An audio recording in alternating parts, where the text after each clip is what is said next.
श्री शिवाय नमस्तुभ्यम दोस्तों। माचिस की डिब्बी में यह चीज रख देना, शत्रु भी खत्म, उसका जादू भी खत्म और गरीबी भी आपके जीवन से खत्म। शुरू से घर में गरीबी हो, पैसा न टिकता हो, कर्ज हो और चाहे आपके 1000 शत्रु हों, लाख शत्रु हों या करोड़ ही शत्रु क्यों ना हो, सिर्फ माचिस की डिब्बी में एक छोटी सी चीज आपको रखनी है और जीवन से हमेशा के लिए शत्रु की छुट्टी हो जाएगी।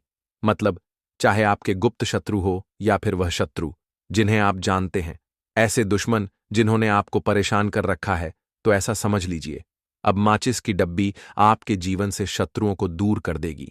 ऐसा अचूक और ऐसा उत्तम उपाय हम आपके लिए लेकर आए हैं कि इस उपाय को करते ही आपके शत्रुओं की बैंड बज जाएगी, शत्रु की सारी ताकत खत्म हो जाएगी, शत्रु कुछ करने के लायक नहीं बचेंगे। आज जो आपको अपनी ताकत दिखा रहे हैं, आपसे दुश्मनी कर रहे हैं, बिना गलती के भी अगर आपके साथ बुरा कर रहे हैं, ऐसा समझ लीजिए आज से उनकी उल्टी गिनती शुरू हो जाएगी जब से आप इस उपाय को कर लेंगे। शत्रु मुक्ति का इतना अचूक उपाय आपके लिए लेकर आए हैं कि इस उपाय को करने से शत्रु पूरी तरह परास्त भी हो जाएंगे और कभी जीवन में लौट कर नहीं आएंगे। मतलब गलती नहीं करेंगे, आपको परेशान करने की, आपको कष्ट देने की या आपके ऊपर किया कराया करवाने की। और अगर उन्होंने कुछ करवा रखा होगा, जैसे बहुत सारे जो लोग होते हैं जो शत्रु होते हैं, वह तांत्रिकों के पास, बहुत सारे लोगों के पास जाकर कुछ इस तरह का किया कराया करवा देते हैं कि व्यक्ति को हर तरफ से बर्बाद कर देते हैं। लेकिन आप विश्वास मानिए, जो उपाय हम आपके लिए लेकर आए हैं, इस उपाय को करने से आपके जीवन से शत्रु की छुट्टी भी होकर रहेगी और फिर कभी शत्रु परेशान नहीं कर पाएंगे। इस उपाय को करने में आपका कोई 1 रुपया नहीं लगने वाला है। सिर्फ और सिर्फ आपको माचिस से यह उपाय करना है। और माचिस तो हर किसी के घर में होती है और माचिस से ही आप अपने शत्रुओं को, अपने दुश्मनों को अपने जीवन से निकालकर बिल्कुल दूर कर सकते हैं। कभी आपको शत्रु परेशान नहीं करेंगे। जब माचिस का छोटा सा उपाय आप करेंगे, आपको माचिस में बस एक चीज रखनी है। कौन सी चीज कैसे रखनी है, किस दिन यह उपाय आपको करना है, पूरा आपको वीडियो में बताने वाले हैं। लेकिन उससे पहले आपको लगाना है जयकारा। देखिए, जयकारा सबसे पहले इसलिए लगा दीजिए क्योंकि जैसे ही जयकारा लगाते हैं, बालाजी महाराज की कृपा सीधे सीधे आपको मिलती है। तो पूरी सच्ची श्रद्धा से जय श्री राम या जय बालाजी महाराज जरूर लिख दें, जिससे कि बालाजी महाराज का आशीर्वाद आपको और आपके पूरे परिवार को मिलता रहे। क्योंकि इनका आशीर्वाद जिन्हें मिलता है ना का, उनका अहित नहीं होता, उनका हमेशा कल्याण ही होता है। इसीलिए वीडियो को लाइक, चैनल को सब्सक्राइब जरूर कर ले, क्योंकि बालाजी महाराज के आशीर्वाद से आपकी समस्या के हल आपको मिलते हैं। यह वीडियो आप तक पहुंचती है, उपाय आप तक पहुंचते हैं, उन्हीं का आशीर्वाद है, तो उनका आशीर्वाद बना रहे और हमेशा आपके घर में धन, सुख, समृद्धि आए, ऐसी कृपा बालाजी महाराज आप पर करें। तो चलिए जल्दी से बात कर लेते हैं उपाय की। देखिए, उपाय स्त्री भी कर सकती है, पुरुष भी कर सकते हैं। यह उपाय आप किसी भी दिन कर सकते हैं, ठीक है ना। बुधवार का दिन है, शनिवार का दिन है, रविवार का दिन है, अमावस्या के दिन भी आप इस उपाय को कर सकते हैं। तो कहने का मतलब है किसी भी दिन आप इस उपाय को कर सकते हैं, क्योंकि यह एक टोटका है और टोटके किसी भी दिन आप कर सकते हैं, ठीक है ना। गुप्त शत्रु के लिए भी कर सकते हैं, और जिन लोगों को आप जानते हैं कि यह व्यक्ति मेरा दुश्मन है, उसके लिए भी आप यह उपाय कर सकते हैं। किस समय करना है? सुबह, शाम, दोपहर, किसी भी समय यह उपाय आप कर सकते हैं। तो चलिए बात कर लेते हैं उपाय की। देखिए, जयकारा नहीं लगाया हो तो जल्दी से जयकारा लगा दीजिए। सबसे पहले आपको एक माचिस लेनी है, माचिस की पूरी डब्बी लेनी है। माचिस भरी हुई होनी चाहिए, तीली उसके अंदर हो। खाली माचिस बिल्कुल आपको नहीं लेनी है, भरी हुई माचिस लेनी है। साथ ही साथ एक छोटा सा कागज आपको लेना है। कागज ऐसा ले जिस पर कोई लाइन ना हो, कुछ लिखा हुआ ना हो, सिंपल कागज सफेद रंग का। साथ ही साथ आपको क्या करना है, काले रंग का एक पेन लेना है। तो काले रंग का मार्कर होता है, वह भी आप ले सकते हैं। कोई भी पेन ले लीजिए, रंग काला होना चाहिए। अब आपको क्या करना है, जो कागज आपने लिया है, ठीक है ना, उस कागज के ऊपर आपको अपने शत्रु का नाम लिखना है। अगर शत्रु का नाम पता है तो मान लीजिए, शत्रु का नाम पता ही नहीं है, या शत्रु बहुत हैं या गुप्त शत्रु हैं, जिनके बारे में आप जानते ही नहीं। क्योंकि देखिए, गुप्त शत्रु का कोई पता नहीं लगा सकता। बहुत सारे ऐसे लोग हैं जिन्हें पता होता है कि हां, गुप्त शत्रु हैं। हमें यह पता लग जाता है किसी तरीके से। आधे से ज्यादा केस गुप्त शत्रु के बारे में पता ही नहीं चलता है। इसलिए आप नाम ना लिखकर शत्रु या गुप्त शत्रु लिखेंगे। पर्ची पर तो आपको ज्यादा लाभ होगा। इससे क्या होगा? आपके जितने भी शत्रु हैं, 2 हैं, 3 हैं, 4 हैं, 1000 हैं, कितने भी हैं, सभी परास्त हो जाएंगे और सभी आपके जीवन से दूर हो जाएंगे। मतलब उनकी पूरी ताकत खत्म हो जाएगी। कुछ आपका नहीं बिगाड़ पाएंगे। तो कोशिश वह कितनी भी कर ले कि आपका नुकसान करना है, धन हानि करनी है, व्यापार खराब करना है, लेकिन सिर्फ कर कुछ नहीं पाएंगे। तो देखिए, पर्ची पर आपको नाम लिख लेना है, या फिर नाम ना लिखकर आप शत्रु लिखें तो ज्यादा उत्तम है। शत्रु लिख लिया, अब उस पर्ची को आपको फोल्ड कर लेना है। ठीक है ना? मोड़कर उसे बंद कर लेना है। पर्ची को, अब जो माचिस है आपके पास, उस माचिस के अंदर इस पर्ची को, इस सफेद रंग के कागज को जिस पर आपने शत्रु लिखा है, उस पर्ची को आपको रख लेना है। रख लिया।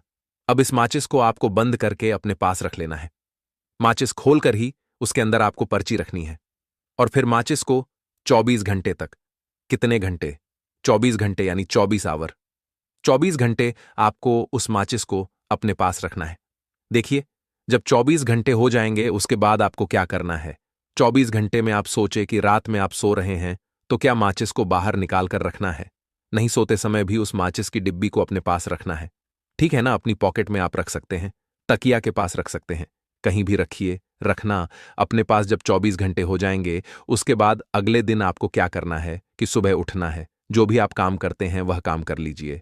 उसके बाद जब भी आपको समय मिले उस समय आपको क्या करना है? कहीं एकांत स्थान पर जाना है। ठीक है ना?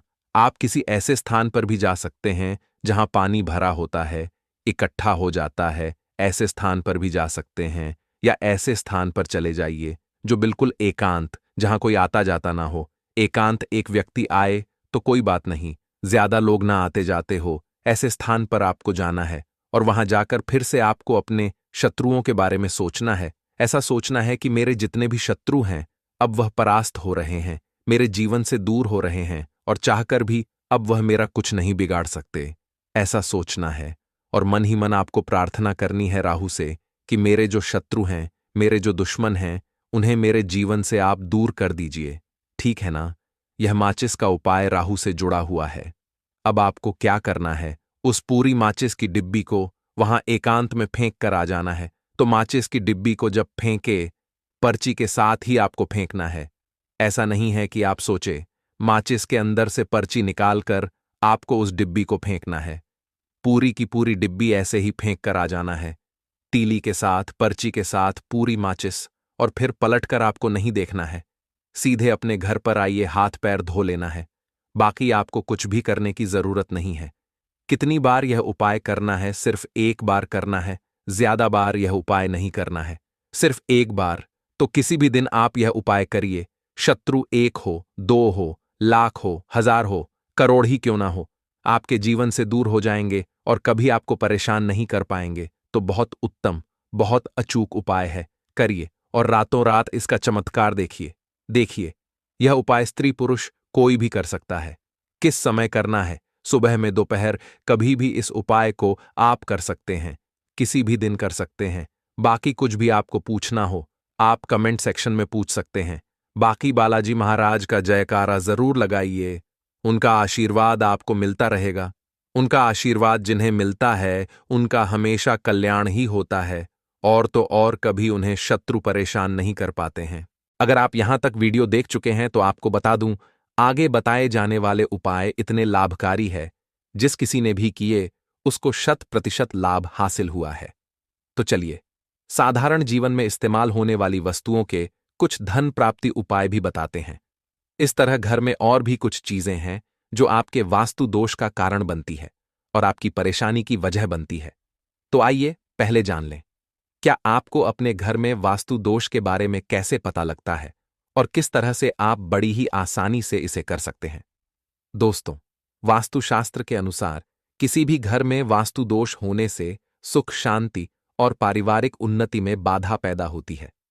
वास्तु दोष के कारण पनपने वाली नकारात्मक ऊर्जा से व्यक्ति के भाग्य पर बुरा असर पड़ता है। साथ ही घर के लोगों को कई तरह की परेशानियों का सामना करना पड़ता है। दोस्तों, शास्त्रों के अनुसार अगर हम यह छोटे मोटे उपाय कर लें तो अपने घर नेगेटिव एनर्जी से छुटकारा पा सकते हैं। तो आइए जानते हैं। लेकिन उससे पहले दोस्तों, आपसे रिक्वेस्ट है कि वीडियो को लाइक करें, अपने दोस्तों के साथ शेयर करें, और अगर आपने अभी तक चैनल को सब्सक्राइब नहीं किया तो वास्तु का ज्ञान चैनल को सब्सक्राइब करके बेल आइकॉन जरूर प्रेस कर लें। दोस्तों, नंबर 1, जीवन में तरक्की पाने के लिए रोज पहली रोटी गाय को दें। पीपल को जल चढ़ाएं और चींटियों को चीनी मिला आटा दे तांबे के लौटे में जल व लाल चंदन मिलाकर रात को अपने सर के पास रखकर सो जाए। सुबह उस जल को तुलसी को चढ़ा दें। ऐसा करने से आपकी परेशानियां धीरे धीरे दूर हो जाएंगी। नंबर 2, वास्तु के मुताबिक अगर आपके घर में तिजोरी है और आप उसके सामने शीशा लगा दें तो इससे धन में बरकत होती है। व्यापारी लोग अपने कैश बॉक्स के सामने शीशा लगाएं, इससे आपके ग्राहक बढ़ेंगे। दोस्तों, 3 झाड़ू पोछा कभी भी खुले में नहीं रखना चाहिए, इन्हें हमेशा छिपाकर रखना चाहिए, और झाड़ू कभी भी रसोई में नहीं रखनी चाहिए। नंबर 4, शौचालय का दरवाजा हमेशा बंद होना चाहिए। माना जाता है कि घर की नकारात्मक ऊर्जा शौचालय में ही बात करती है।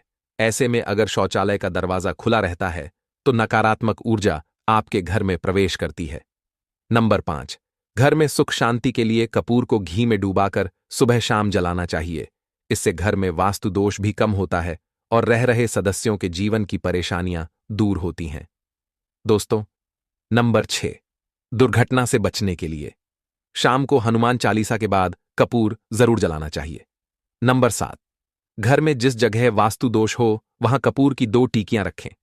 खत्म हो जाने के बाद वहां दोबारा इसे रखें। नंबर 8, सूर्यास्त के बाद कभी भी किसी को दूध, दही या प्याज नहीं देना चाहिए, यह भाग्य में बाधक भी बन सकता है। नंबर 9, घर के मुख्य द्वार पर कूड़ादान कभी भी ना रखें। नंबर 10, घर में टूटा हुआ शीशा कभी भी नहीं होना चाहिए। नंबर 11, अच्छे भाग्य के लिए सुबह नहाते समय पानी में थोड़ा सा कपूर का तेल मिलाएं। शनिवार को चमेली का तेल भी मिला सकते हैं। नंबर 12, लक्ष्मी की कृपा पाने के लिए रोज रात को रसोई अच्छी तरह से साफ करके चांदी की कटोरी में कपूर और लौंग जलाएं। यह प्रक्रिया रोज की जाए तो घर में बरकत बनी रहती है और मां लक्ष्मी जल्द ही ऐसे घर से आकर्षित होती है। ऐसे घर से नकारात्मकता हमेशा दूर रहती है। दोस्तों, नंबर 13, घर के सोने वाले कमरे में पौधे नहीं लगानी चाहिए, इससे आपके ऊपर नकारात्मक असर हावी हो सकता है। नंबर 14, घर में पौधे लगाते समय पानी में सेंधा नमक डालें। सादे नमक का भी आप उपयोग कर सकते हैं, लेकिन दोस्तों ज्यादा फलदायी होता है। आपको शुभ फल जल्द ही हासिल होंगे।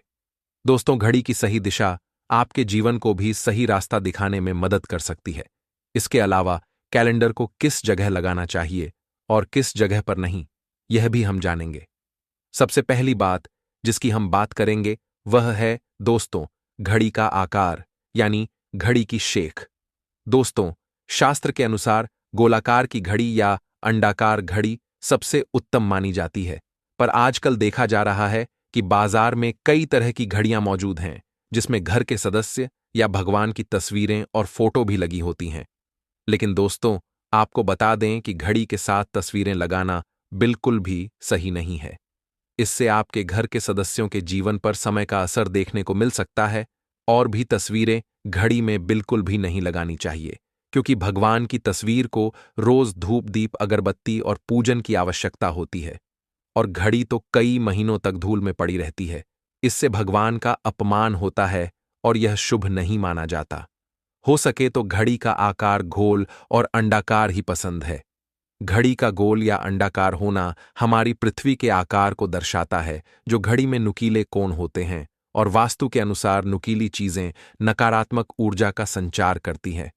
दोस्तों, अगली बार जिसका आपको ख्याल रखना है वह यह है कि घड़ी को स्वच्छ रखें, साफ सफाई का ध्यान रखें, धूल ना जमा होने दें, और कहीं से भी घड़ी टूटी फूटी नहीं होनी चाहिए। दोस्तों, जैसा कि हम सभी चाहते हैं कि हमारे जीवन में सब अच्छा और बेहतर होता रहे, तो उसके लिए हम खुद को संवारने के लिए कपड़े और नए आभूषण पहनते हैं।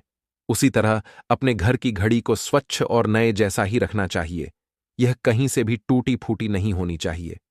समय समय पर घड़ी पर लगी धूल और जालों को साफ करते रहे, जिससे आपका भाग्य भी धुंधला नहीं पड़ेगा। दोस्तों, कई घरों में आदत होती है कि पुरानी गाड़ी को बनवा कर ही चलाते रहते हैं।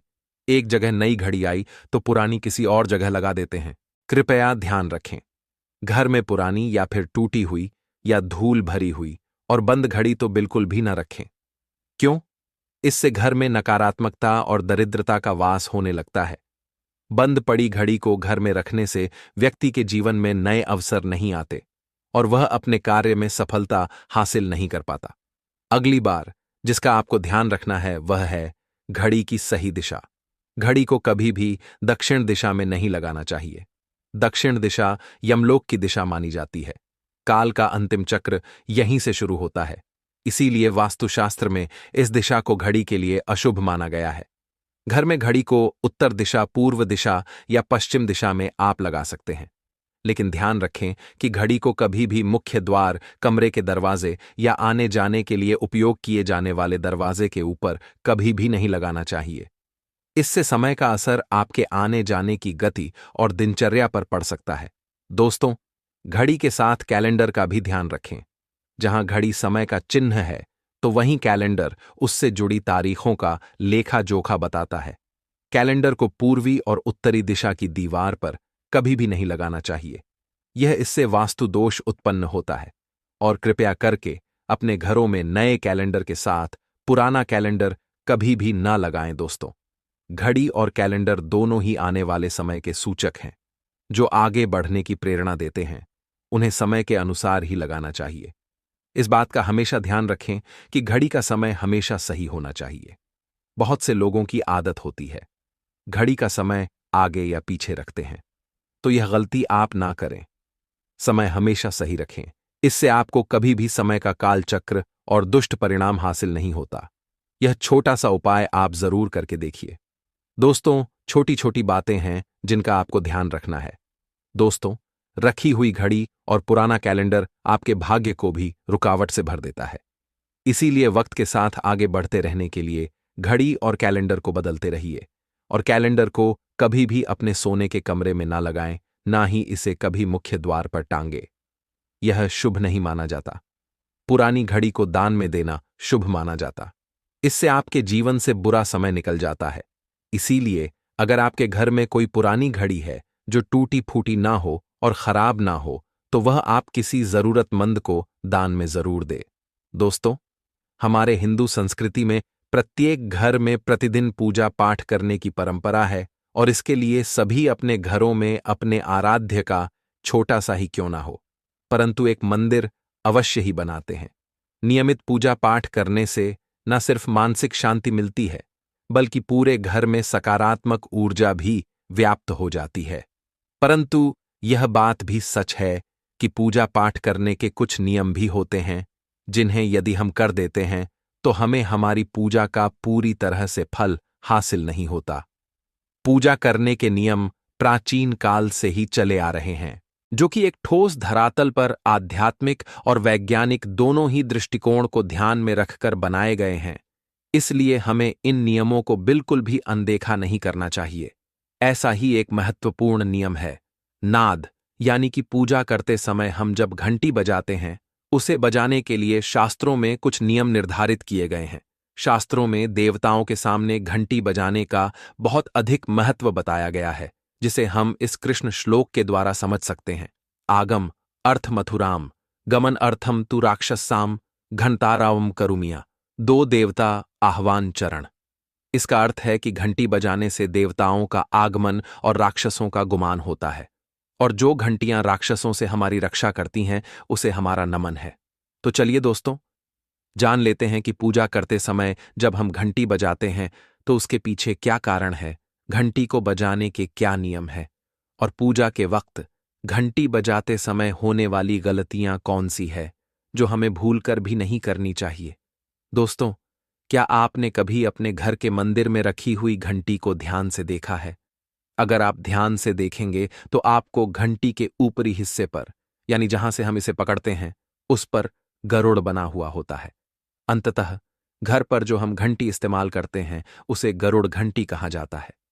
पूजा करते समय गरुड़ घंटी का उपयोग भगवान को आमंत्रित करने अर्थात भगवान का आवाहन करने के लिए किया जाता है, जिससे एक सुंदर ध्वनि से भगवान का आवाहन करने का आभास होता है। जब हम विधि विधान से पूजा करते हैं तो उसमें घंटी का उपयोग अवश्य रूप से करते हैं। पूजा संपन्न होने पर आरती करते हैं। विशेष रूप से नाद होना चाहिए, नहीं तो हमारी पूजा आदि अधूरी मानी जाती है। परंतु हम में से अधिकांश लोग इसे मात्र एक सामान्य प्रक्रिया मानते हैं और पूजा करते समय घंटी बजाना भूल जाते हैं। तो आइए जानते हैं उन नियमों के बारे में। मतलब आज की वीडियो पूरी तरह से आपके प्रश्नों पर आधारित है, जिनका उत्तर मैं आपको शास्त्रों के अनुसार देने का पूरा प्रयास करूंगा। तो वीडियो को पूरा जरूर देखें और अगर आपको आज की वीडियो अच्छी लगे तो इसे लाइक जरूर कीजिए। जय मां लक्ष्मी।